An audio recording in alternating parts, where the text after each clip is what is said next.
Okay, welcome to the resume workshop being hosted by the Bergen County Job Center. My name is Anne Wallman. I am a counselor with the Displaced Homemakers Center, and my client population is primarily women who are returning to work after some life-changing situation like divorce, separation, or widowhood, and we help them with intensive counseling and job-seeking services so that they can get back to work. So a lot of my resume ideas are, they go beyond the normal resume advice and really in terms of how you sell yourself on your resume, how you aggressively market yourself. So not all of these ideas are going to be ones that you want to use. They are just that, they are ideas, but hopefully you'll find something new that you won't find on any other resume workshop. That's my aim, is to give you some information that can be useful to you. So what does the Job Center do for you? So the Job Center has many services that are completely free to job seekers. And our director here, Linda Wolf, she likes to say, we're the best kept secret in Bergen County, because not a lot of people realize that we do offer a full range of employment services, as is listed here on this slide. And if you're interested in checking out any of the other services that we offer, a meeting with a counselor to get career counseling services one-on-one, then please feel free to sign up on the bergenjobcenter.com website, and you can request services from us, and those do include training grants. So for short-term training certificates for job-related skills, we have grant funding to help you with that. And that's something that can really give you that edge when you're out there in the marketplace. So check out the website for more information about what the Job Center does. There's a virtual orientation video that will give you a lot of information about all the different services. So let's start with a basic question. What is a resume? Most people think they know what a resume is, but in its basic essence, it's a summary of experience. You may not know, but resume is the French word for summary. That's all it means, it's just summary. It's a list of where you have worked. It's a list of your accomplishments and results. It's a list of your skills, both your hard skills and your soft skills. It's a reason for somebody to hire you. It's a way to stand out from the crowd. It's a way to make a great first impression. We always think of making a first impression when we walk into an interview room, but really our first impression is when we send our resume. It's a self-marketing tool, and we're going to be focusing on that a lot today. It is a sample of what you can do on your word processing software. If you're a great expert on Microsoft Word, you may want to highlight your graphic and layout skills in your resume. It's a way to give the applicant tracking system, those awful ATS systems, the right keywords so that you do actually get seen by a recruiter. So the resume basics, and these are things that most people know, so I'm not going to spend long on this slide, but there are three basic types of resume. The chronological, which lists jobs by the dates of employment, starting with the most recent. This is the most common type of resume, and it is accepted by all recruiters. A functional resume focuses on the skills, job functions, and attributes of what you've done. Your accomplishments can be included. Any special skills and education that you have can be included on your functional resume. But many recruiters do not like functional resumes because they prefer to see actually what you did and where you did it. So functional does not necessarily show a work history by date. So a skill that you have on your functional resume that's more than 10 years old may not be considered a current skill by a recruiter. So they want to know when and where you did those particular skills. And then the third type, the final type, is a hybrid resume, which includes a combination of both the chronological and the functional resume styles. It's great for career changers or people with gaps in employment, and it is accepted by all recruiters. So again, as long as you've got that chronological component in there, you can also include some of the functional resume features in a hybrid, and that is a great way of thinking about your resume and how you're going to reach, most recruiters in a way that's acceptable, but also highlights all of your transferable skills. In general, the format should have your contact information at the top. It should be clear and easy to find. There is no need to put in your full street address. Your town, state, and zip code are all that is needed for a resume. And with online applications being what they are, and resumes flying around on out there on all these job sites, you may not want to put your full street address on your resume. You never know where that resume is going to land. So, just put your town, state, and zip code. That's enough for a recruiter to get the information they need about where you live. You need to have a profile or skill summary at the top. That's the written equivalent of your elevator pitch. It needs to grab the reader's attention quickly. Job duties or accomplishments and results of those jobs listed in bullet points. Make sure that the keywords for the job that you are seeking are used more than once throughout the resume. Your education and training should go last unless you're either a recent graduate or you want to highlight a newly acquired skill. For example, if you've just been to the Job Center and gotten a training grant for a new skill, you may want to highlight that at the top. Dates of education do not need to be included. So that's important to know when you're writing your resume.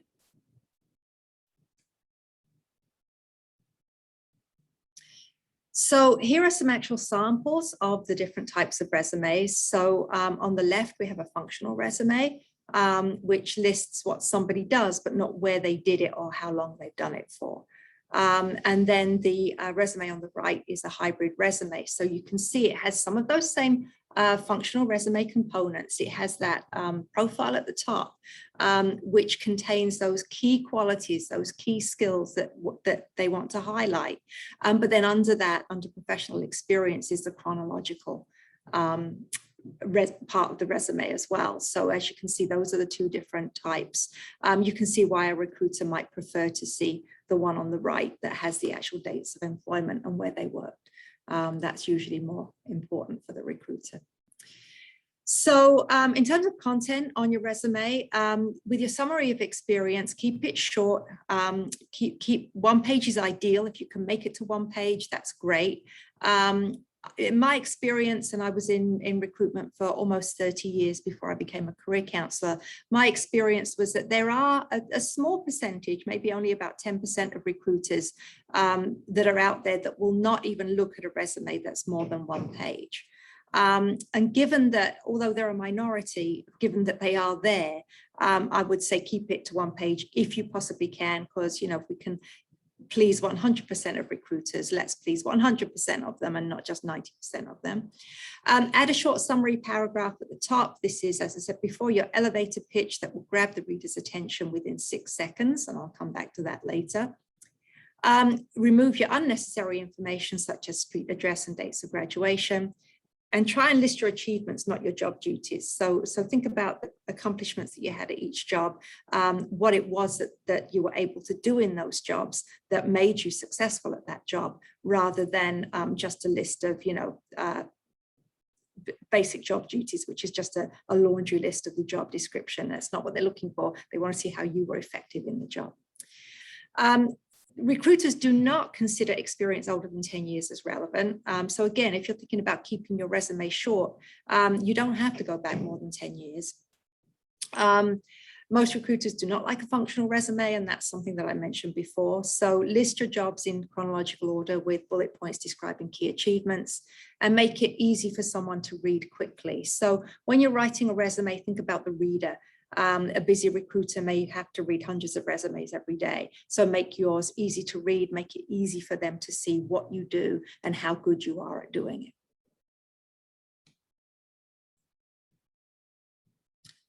So now we're coming back to our accomplishments and results. And I found that a lot of people have trouble with this. I have trouble thinking about what are my accomplishments and results in my job. So I'm going to go through some commonly used examples. And I'm going to say what I usually do with people when they have bullet points on their resume. I ask them to ask themselves at the end of each bullet point, so what? What did that mean? So let's look at these commonly used examples. Handle customer inquiries and problems by using superior customer service skills. So what? What did that mean? Well, it meant that they increased client retention by 20% through effective handling of inquiries and problems. So that bullet point has now been turned into an actual result. And I am aware that most people don't have numbers that they can put in their examples, but that's okay. If you don't know exactly how much you increase client retention, but you do know that you did increase client retention, then just say increase client retention through effective handling of inquiries and problems.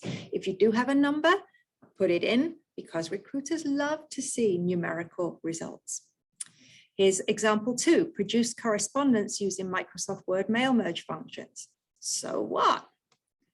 It reduced the time spent on routine correspondence by using mail merge in Microsoft Word. So the result was reducing time spent, right? That was the result of using that mail merge function. So even when you're highlighting a specific skill, like mail merge on Microsoft Word, that's something that you want to say, but how did that actually help? What was that useful for? Bullet point number 3, effective at multitasking in a fast-paced, deadline-driven environment. And I see that coming up all the time in resumes. So what? Well, it improved on-time delivery of work by 50% using multitasking skills and efficiency, right? So point to that result. If you know you were able to get twice as much work done in a day when you multitasked and improved your, improved how effective you were being, then that's something that maybe you can point to that as a number.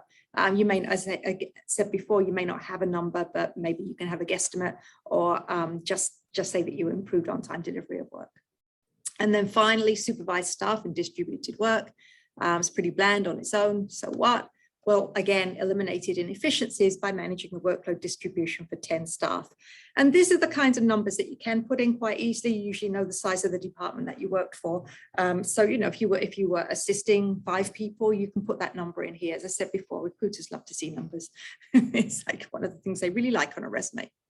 So those are some examples of how you can make sure that you put accomplishments and results on your resume, not just the basic job description of the job that you did. We have to make sure that we put both our hard and our soft skills on our resumes. We want to make sure that those skills that we have are very clear for the recruiter to see. So with your hard skills, be specific.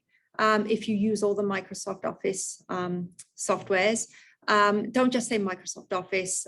You can say that, but then also add Word, Excel, PowerPoint, because you don't know what the recruiter is going to be looking for or what search parameters they have plugged into their applicant tracking system. So you don't know which of those Microsoft Office suite components they're going to be looking for. So make sure it's broken out in your resume that you've done all the components. If you've done bookkeeping, break that out. Was that accounts payables and receivables? Were you doing payroll? Make sure you break out all the different components of the things that you've done.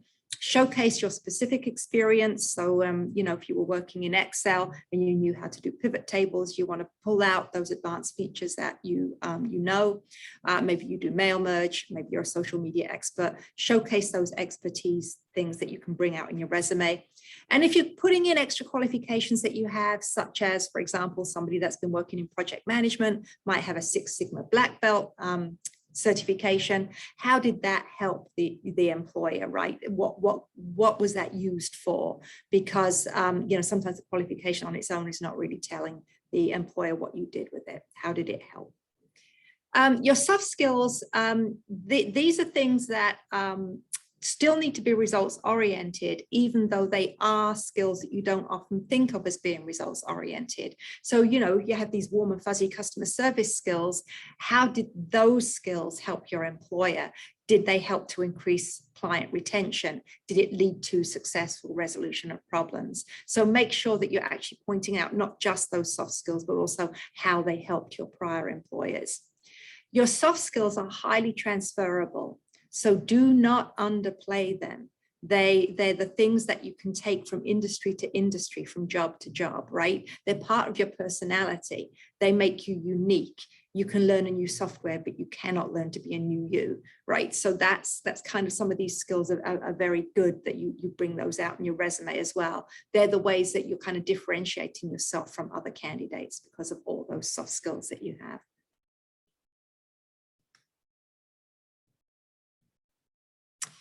So right at the beginning, I said the resume is a reason for someone to hire you. You have to give them those reasons, right? Make sure your resume proves why you'll be a good hire for the job.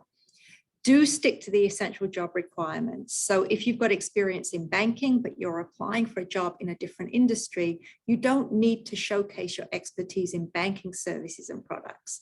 Focus on the transferable skills. So, you know, somebody who's in insurance is not really going to be that interested in the fact that you were able to I don't know, deal with the vault at the end of the day in the bank, right? It's not something that transfers from one industry to the other. So try and, if you are switching industry, try and make sure that you're focusing on those transferable skills. If you're not switching industry, be as specific as you want to about the industry skills that you have. But if you're transferring to a different industry, or if you're trying to make your resume more general, then make sure you stick to the essential job requirements and don't drill down to the specifics that might not be applicable to the new job that you're applying for. Make sure you show them what benefits your last employer got from having you work for them. So you can use examples to showcase what you can do for a new employer. So it's like, you know, this is what I did for my last employer, so I can do this for you too. And there's an example here of collaborated with a team that identified and solved client retention issue, resulting in 25% increase in orders in 2018, right? So that's something where you can actually showcase anecdotally what you were able to do for a prior employer. Boast about praise you've received, right? So commended for consistent effort, enabling me to lead my team by example. So, you know, if you've been praised for things, you know, in your last job, make sure you mention that. And describe unique ways that you helped your team, right? You helped your employer. Maybe you did something like raise team morale by holding lunchtime meditation sessions. You know, maybe you were the person that always remembered the office birthdays, right? You were the one that always organized that. Maybe you were the person that was known to be very useful in onboarding new employees because you had a very patient way of explaining things. You know, so there are unique ways that you may have helped your employer. So make sure you list those. So you've got to stand out from the crowd, right? So we have two different kinds of resumes here. One is a minimally formatted resume, that's the before. The other one is an attractively formatted resume, that's the after picture.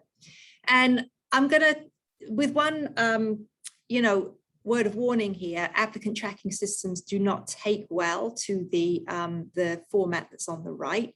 The formatted resume does not upload well to most of those applicant tracking systems. But if you're in a situation where you're sending a PDF file directly to a person, or you are allowed to upload supplemental material to your application online, then I would definitely advise going for something that's visually appealing. It does make you stand out from the crowd.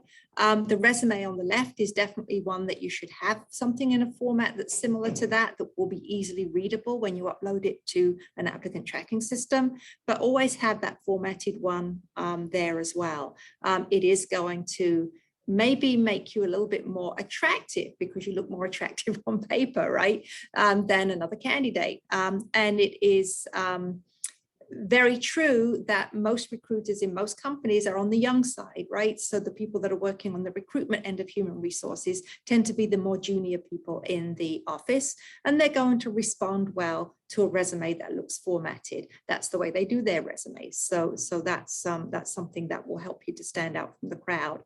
There are lots and lots of resume templates out there. Even Microsoft Word itself has a bunch of resume templates that you can use if you're not sure how to lay out something that looks a little nicer on paper. So obviously make sure it looks attractive. make sure you can still fit everything that you need on the page, but you can, stand out from the crowd through the way the resume is formatted, and I will have more examples later.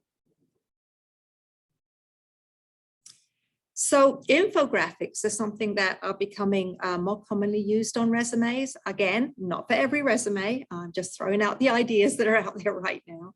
And this is an infographic where this particular individual has used the actual Microsoft Office icons rather than the actually typed out what they used. So at a glance, as you can imagine, if this comes across a busy recruiter's desk, they can see at a glance without even having to do any reading what technical skills this person has. So that's a reason why infographics can be used in some of these resumes. Again, it's a personal choice. I wouldn't necessarily advocate for it, just showing it to you as an option.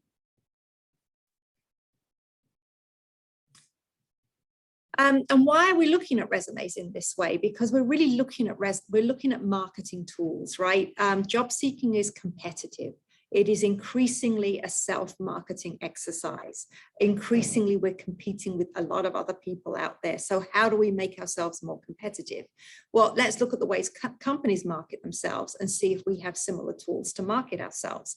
So a company will have a website, and maybe we don't have a website, right? But we do have a LinkedIn profile, which is kind of like our online presence, right? So if you don't already have a LinkedIn profile, consider getting one, because that is like your personal website out there. And a lot of employers have recruiters that will actively look through LinkedIn to find people. So and 70% of recruiters will look at your LinkedIn profile if they like the look of your resume. So, usually the second step after they've seen your resume is to check out your LinkedIn profile. So make sure you have an online presence. Companies market themselves through flyers. Hey, guess what? That's your resume. Your resume is your flyer. So now you're beginning to understand why we're looking at some of these more fancy layouts, because it is your flyer. It's like your own personal flyer. Companies market themselves through social media. We absolutely have to be out there on social media. You should post your resume on your LinkedIn profile. You should be looking for jobs on Twitter. You can actually find job postings on Twitter and Facebook and Instagram. Companies are out there on social media all the time, and you should be too. Companies advertise, right? They pay to advertise themselves out there. And we don't really think about advertising ourselves, but we do. If we post our resumes out on these job sites, we're advertising ourselves. So just as a company is going to get a better response to an attractive form of advertising, you're going to get a better response to an attractive resume that's posted out there. Companies employ salespeople to do cold calling and networking. We might not think of ourselves as cold calling for a job search, but we do attend job fairs, and we can call on businesses in our neighborhood, right? So we can cold call for jobs. And we absolutely have to be networking if we're going to be successful at finding a job, because, many jobs you don't ever see advertised, they're all filled through word of mouth. And that's another way, referrals, like a friend of a friend refers you to a job, right? So you're asking for referrals all the time. I mean, you may speak to somebody who cannot give a referral to their own company because they're not hiring right now, but maybe they know somebody else who knows somebody else, right? So it's kind of like that networking and asking for referrals to referrals. That's another way that you can market yourself. And branding, obviously, all of these things are part of your branding. So your LinkedIn profile, your resume, your social media, all of those things are really personal branding. And again, another reason why your resume needs to be attractive is because it is your personal branding. So resumes are a sample of your work. This is an extreme infographic resume. I'm sure the response to that is usually, what? That's a resume? Yep, it's a resume. This is somebody who's a graphic artist and has decided to highlight their work on their resume. And obviously you would only use this kind of resume for the most creative of industries. But if you want to Google creative resumes, you'll see some really great examples of how people that work in creative industries have really used their resumes to sell themselves. So somebody who was a graphic artist for print publications, even you look on some of the samples that are out there, I've seen their resumes look like magazine covers. Right, a package designer makes their resume into a milk carton. You know, there's some very interesting stuff out there that, you know, people can get very, very creative with their resumes. This is not for most people. I just thought I'd go very extreme on showing how you can use your resume as a sample of work. Let's look at some less extreme examples. So this one's a sample of work. So here's somebody who's a CEO and board advisor, right? A senior executive. And, you know, he has to write financial reports, right? That's part of what he has to do as part of his job. So his resume looks like a financial report. It's got, you know, a whole like results surpassing market expectations section, which I think is wonderful because, and there's a little graph to show it as well, right? So his whole resume looks like a report, a financial report. Here are three more traditional than the other two that I showed, but still very attractive. So we have three different formats, different styles. The one on the right is fashion designer. So there's a sample of work right there on the resume. And the other two are really highlighting the layout skills that you have, right? So if you were in a job where you'd be using Microsoft Word or other software to create materials as part of your job, show the employer that you can create attractive materials. That's, you know, and again, it's sort of branding you. It's creating an image of you before you even set foot in the door for an interview.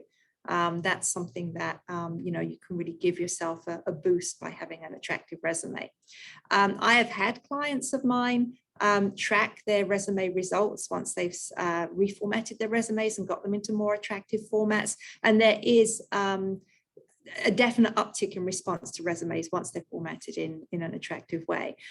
It's still not a guarantee that you'll get the interview or the job, but you're looking at, you know, anything that's going to increase your chances, right?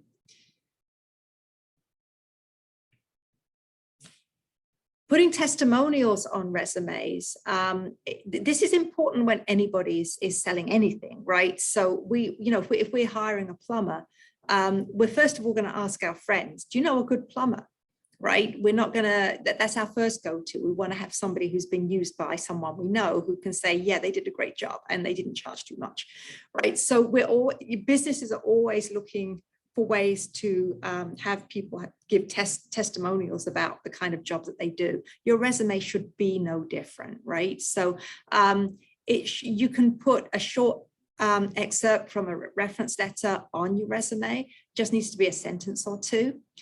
You can put on awards that you've received at work that also act as testimonials. So, you know, employee of the month, highest annual bonus, 100% attendance, you know, those are things that you might want to put down as being testimonials to the, you know, what kind of worker you are. That's very important that, you know, you give people a real reason to trust that you're going to be a great employee. And just think about it from your own perspective. If you were looking for that plumber and nobody that you knew could recommend anybody, your next thing would be perhaps to look on the internet, to Google local plumbing companies and look at their websites. And you will find on those websites, usually right there on page one, will be all the testimonials from their satisfied customers, because they know that's the kind of thing that's going to lead you to hire them for the job working for you, right? That's what you do when you bring in somebody to, you know, fix your plumbing or mow your lawn. You're hiring somebody. So you kind of know what works for you as an employer, right, when you're going to employ somebody. So it's no different for recruiters. They're looking for reasons why they should trust that you're going to be the right person for the job. And here's a couple of examples of resumes that have testimonials on them. There are different ways that you can stick them on there. It's a matter of personal preference and how your resume is laid out. So the resume on the left is formatted with some features such as a graph, which looks very attractive. But the blue highlighted box in the profile section is the testimonial, that's the reference. The one on the right, not as formatted, but still an attractive looking resume. And there are two testimonials slap bang in the middle of the resume there before the related experience. So that's something, again, that you want to think about, you know, when you're looking at the basic real estate of your resume page, right? How much of that are you going to, dedicate to the reference or the testimonial on there. You know, a lot of that's going to depend on how much other experience you need to put on there.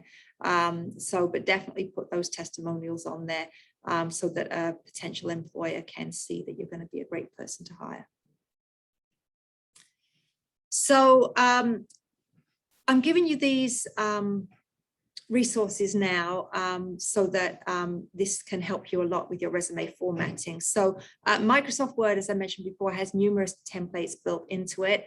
There's another website that I like that is free called resume.com, and they have a bunch of very nice templates on there as well. Resume, I think, appeals to an international set because a lot of the samples they give actually have photos on. Obviously, here in the US, you do not put your photo on a resume.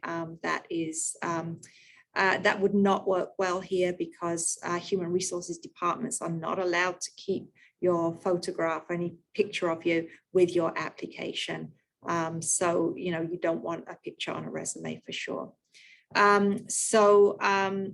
You know, you could, if you use one of those templates that has a space for a photo, you just put something else there. You don't put a photo there. But those are two ways that you can actually get some free resume templates. And the other question I get a lot is, how do I know I've got all the right keywords on my resume?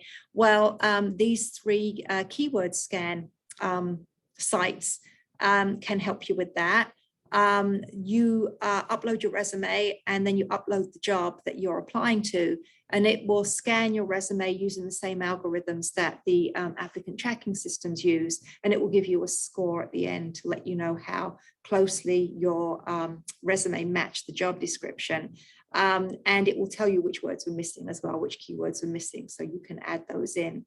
So it's very useful if you wanted to do that with your resume. It's a really great exercise. You want to aim for about a 75% match or more with the job. So generally speaking, an applicant tracking system will rank the resumes based on the algorithms and will you know, prioritize the ones that are better than a 70% match to the recruiters. So make sure that if you're applying online to jobs that you do run those free keyword scans on your resume, and that will really help it beat that applicant tracking system and get through to the recruiter. And these resources, as I said, they're online and they're free. One thing you need to be aware of with a lot of these free tools that are out there online is that nothing is ever really free. You usually have to sign up with your email address in order to have access to these free resources. Of course, that means you may then get emails from those places selling you other services they have. So just understand that when you do that, in all likelihood, you will then be spammed with all kinds of offers for other services from these people. That is the price that you pay for some of these free things online. Just want you to be aware of that. There are no keyword scan things out there that are just completely free that you don't need to register for. So just be aware that it could lead you open to some unwanted spam in your inbox. So thank you very much for watching. I'm going to leave you with this information again about the Job Center services. Any counsellor here would be happy to answer any of your questions about the services. And you can also go directly to the website and get more information about the services that are on offer. And that ends the presentation about resumes. I hope you found it useful. I hope there's at least been 1 or 2 points that you can take away with you and rework your resume so that it's a more effective sales tool for you. Thank you very much.